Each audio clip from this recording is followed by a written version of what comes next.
saat saya begini, maka ya saya sudah begini saja. Maka dari itu hal yang tak berdasar ini maka sebaiknya ditinggalkan untuk meninggalkan keraguan-raguan.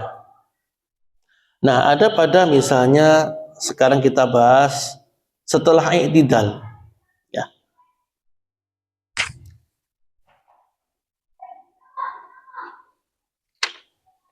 Ini tasyahud bukan? Saya sengaja mencari buku rujukan-rujukan yang beragam sehingga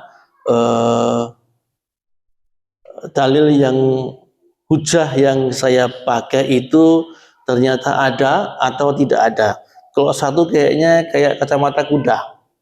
Tapi kalau banyak ternyata oh ada dalil yang kuat di sini, kuat di situ. Tapi kemudian saya pakai yang mana ya?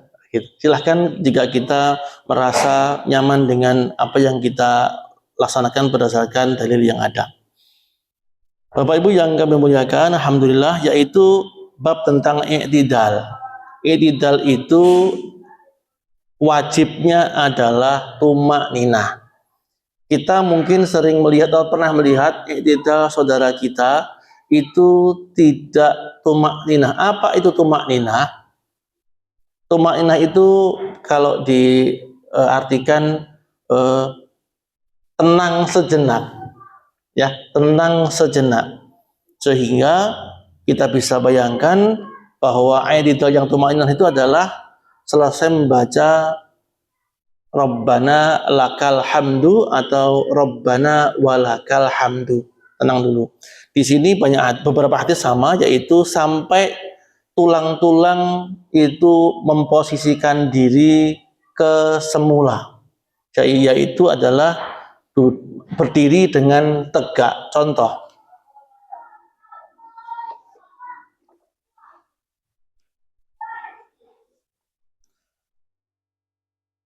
Sami Allahu liman hamidah. Nah, ini berarti posisi tulang-tulang kembali kepada posisi semula. Tetapi yang tidak boleh adalah Sami Allahu liman hamidah Rabbana walakal hamdu. Gitu. Langsung jaya saatnya. Ini yang tidak boleh. Mengapa? I'tidalnya belum tumakninah, sehingga sholatnya tidak sempurna. Karena mungkin ini apa namanya, waktu sudah mepet. Nanti ada fikih sendiri bagaimana ketika sholat sunnah kita tidak sempurna, sudah terdengar suara iqamah gitu.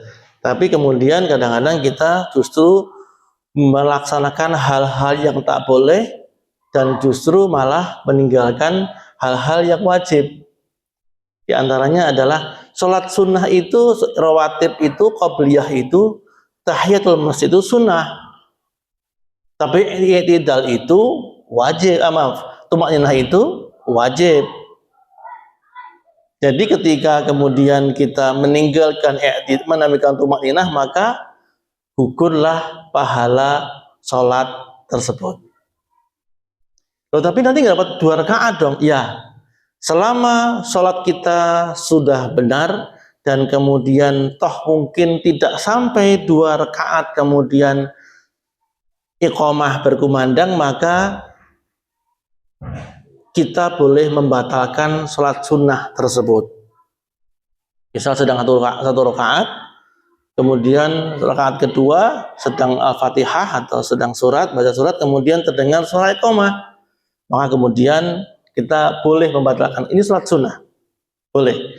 Karena memang tadi kita datangnya agak-agak terlambat gitu. Maka dari itu boleh kita membatalkan sholat sunnah ya Bapak Ibu ya, bukan sholat wajib. Saya suatu ketika sholat maghrib dan isya di masjid di daerah Gunung Terang gitu. Saya bertemu dengan seorang teman saya yang rumahnya jauh dari masjid itu. Loh Pak Haji, sholatnya di sini nih. Loh Ustadz juga di sini sholatnya. Loh kan saya lagi lewat gitu kan. Pak Haji di sini kan kayaknya jauh dari rumah. Ya, di masjid ini iqomahnya lama. Dia bilang alasannya iqomahnya lama, jadi bisa sholat sunnahnya agak lama katanya. Gitu. Ya ini merupakan salah satu cara bahwa daya tarik sebuah masjid itu kan karena jarak antara azan dan iqomah itu agak lama. Atau juga kalau kelamaan juga orang, aduh, saya mau buru-buru ini.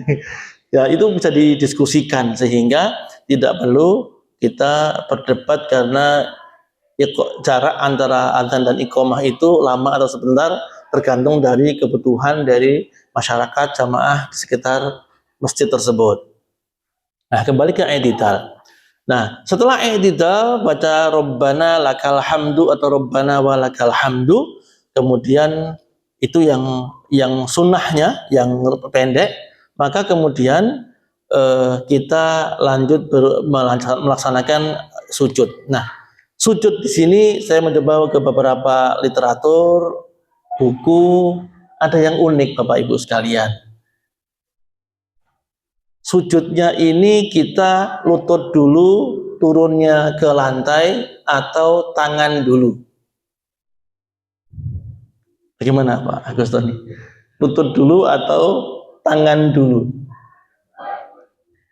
Asal jangan kepala dulu gitu ya. Bahaya nanti kan ya.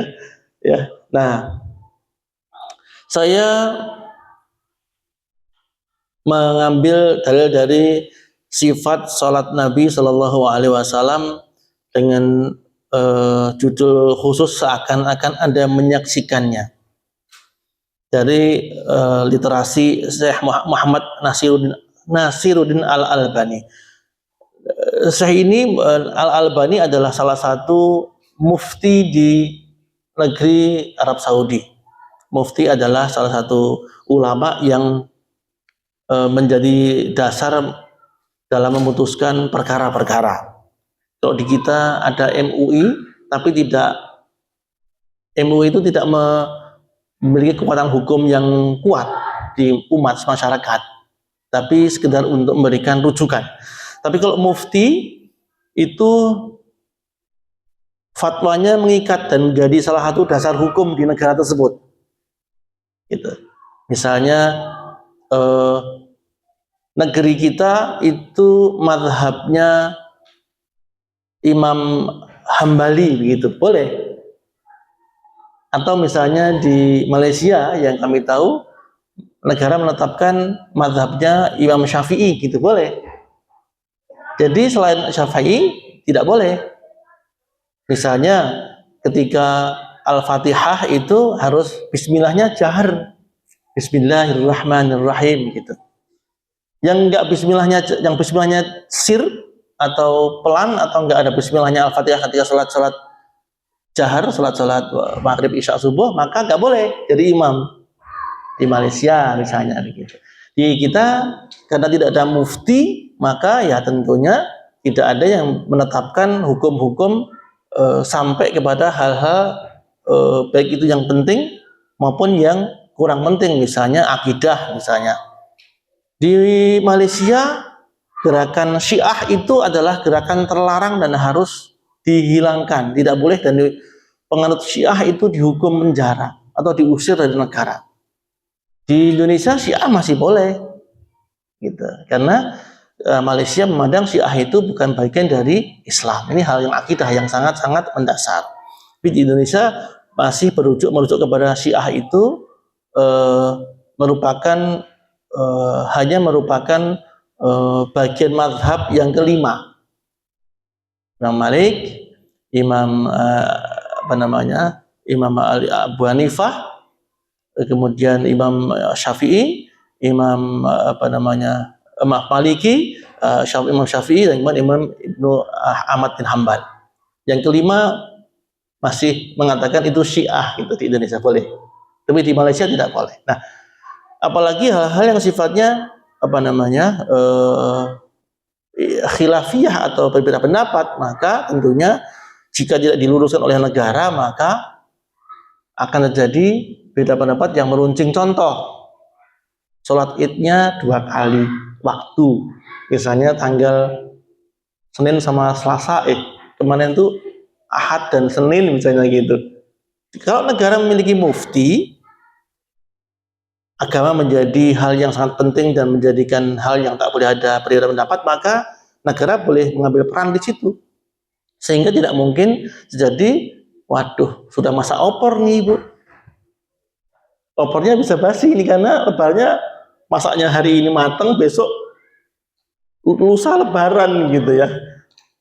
Nah, bukan itu maksud, bukan opor ya, tapi kita tidak lagi, masyarakat umat tidak dibingungkan oleh fikih yang berbeda. Kalau paham nggak ada masalah. Kembali ke sujud, bahwa sebuah hadis yang mengatakan bahwa tidaklah sempurna sholat sampai seseorang itu mengucapkan sami Allahu liman hamidah hingga dia berdiri tegak, kemudian mengucapkan Allahu Akbar, sujud hingga persendiannya tumakninah atau tangan sujud. Nah, kemudian bab yang pertama adalah turun dengan sujud, untuk sujud dengan bertumpu kepada kedua telapak tangan. Pertama Bapak Ibu ya, turun sujud kemudian bertumpu pada telapak tangan. Pertama. Yang kedua, saya punya buku lagi yang berdasar. Ini di sini.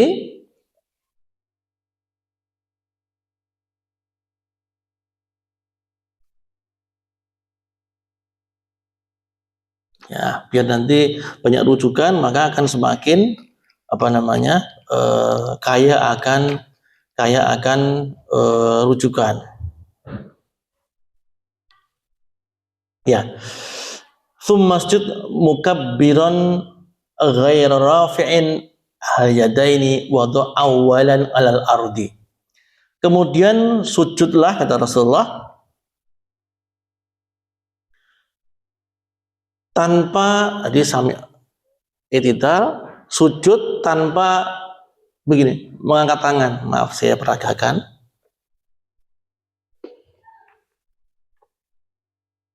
Tapi nanti ada yang juga melaksanakan, tapi kita tidak. Rabbana walakal hamdu, Allahu Akbar. Nah, ada yang begini, Rabbana walakal hamdu, Allahu Akbar. Nah, ini yang tidak boleh. Maksudnya tidak ada dasarnya menurut saya. Jadi turunnya ya langsung turun begitu. Tapi kemudian yang menarik adalah bahwa dalilnya ada. Pertama kali letakkanlah kedua lututmu, kemudian kedua tangan, lalu dahimu dalam keadaan terbuka. Terbuka itu betul-betul terbuka, tidak ada yang penghalang maksudnya. Terbuka. Dan sentuhlah pula hidung ke tempat sujud bersamaan dengan dahi. Kitab Bidayah wan Nihayah. Kemudian ada lagi dari Wa'il bin Hujr, ia berkata, aku melihat Rasulullah Shallallahu Alaihi Wasallam ketika sujud meletakkan kedua lututnya sebelum kedua tangannya. Di lutut dulu Pak, lalu kemudian tangan. Ini dalil pembanding bahwa ada sahabat melihat Rasul meletakkan lutut dahulu baru tangan. Di sini kemudian sahabat melihat Rasul, yaitu sujudnya meletakkan tangan dahulu, baru kemudian lutut. Jadi tidak perlu berdebat tentang tangan atau lutut dulu ini ya. Tapi insya Allah semuanya ada dasar. Walaupun kemudian ulama ahli hadis kemudian mengklasifikasikan bahwa kapan Rasul itu melaksanakan sujud lutut dahulu, dan kemudian kapan Rasul itu meletakkan tangan dahulu. Ada ahli fikih tapi mengklasifikasikan bahwa ketika Rasul masih kuat kokoh, itu masih belum uzur gitu ya, itu lutut dahulu. Tahun keluaran hadisnya itu diklasifikasikan begitu. Tapi kemudian ketika beliau Shallallahu Alaihi Wasallam sudah mulai agak payah, usia hampir mendekati 60 tahun, maka dari editor ke sujud itu pelan-pelan, kemudian tangan dahulu. Itu yang kemudian dikisahkan diriwayatkan oleh para sahabat melihat beliau tangan dahulu.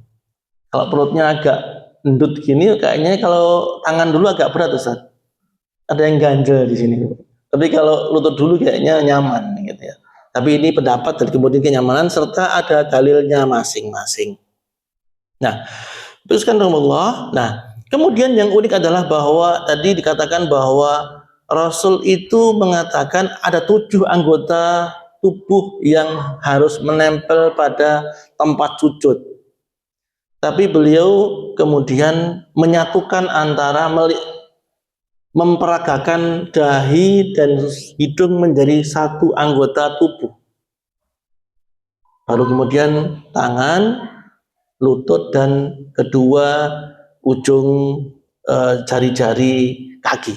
Jadi 7 anggota tubuh harus menempel kepada tempat sujud. Bagaimana hukumnya? Tanyaan menarik ini. Kalau hidungnya tidak menempel di tempat sujud, tentunya hal ini bukannya batal sujud atau sholatnya, tentunya pasti akan mengurangi pahala-pahala sholat tersebut.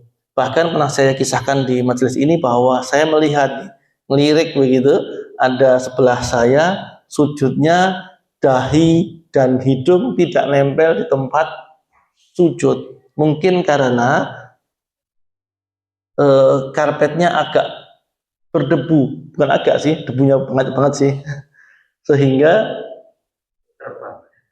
ngambang begitu. Tadinya saya hanya kepo tekan pertama. Kebetulan waktu itu sholat duhur, jadi 8 kali lihat saya. Pertama kali agak kok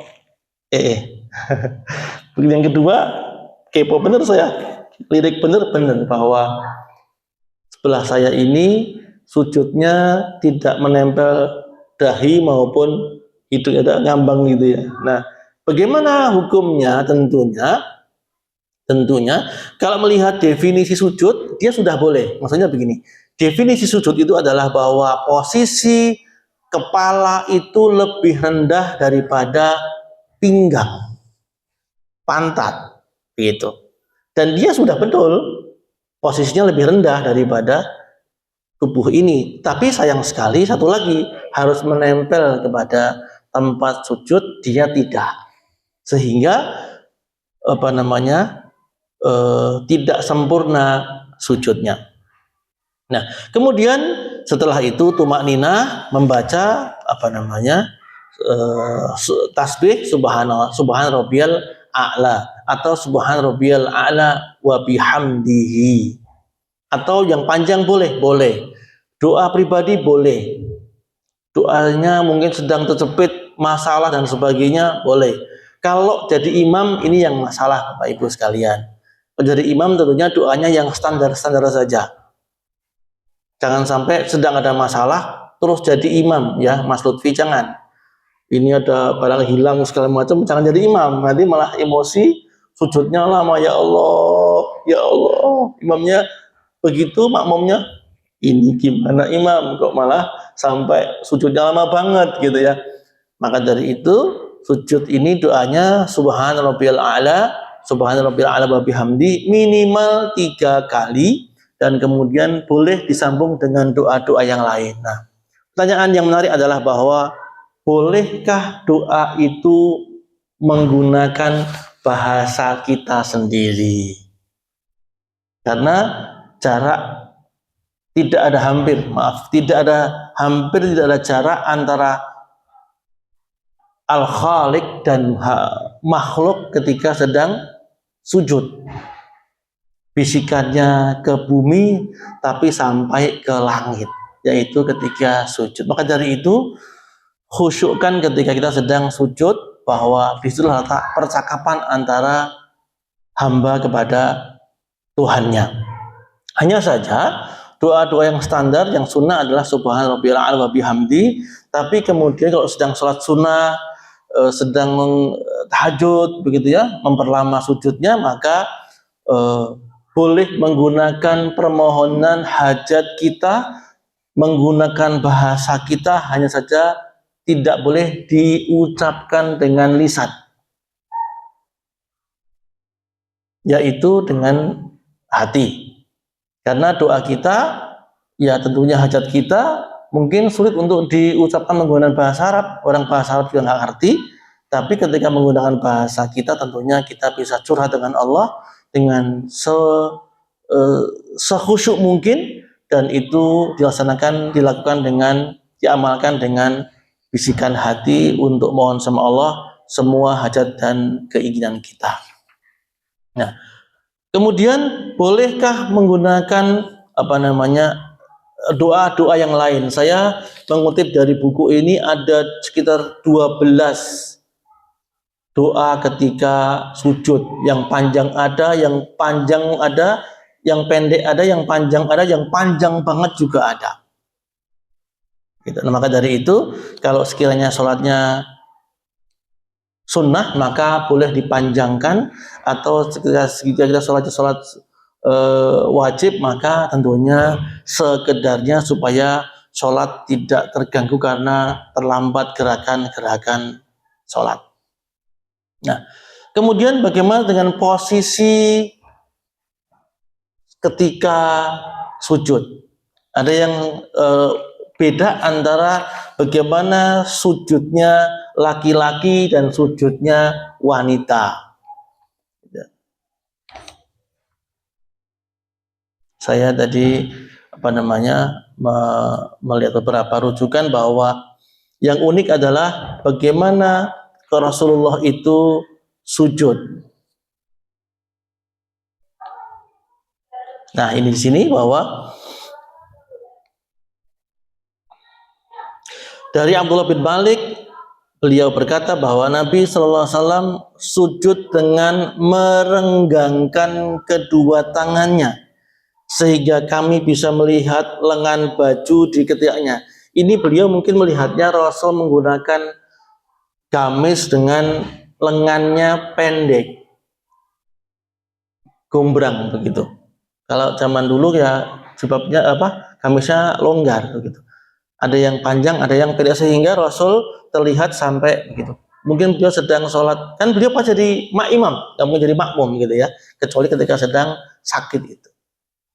Yaitu Rasul merenggangkan tangannya, tapi jangan jadi makmum Bapak Ibu ya. Makmum begini yang sebelah marah nanti kan, apa-apaan ini gitu ya, ajak berantem berbanyak, bukan. Tapi kalau perempuan, nah ada lagi perempuan, maka beda gitu ya.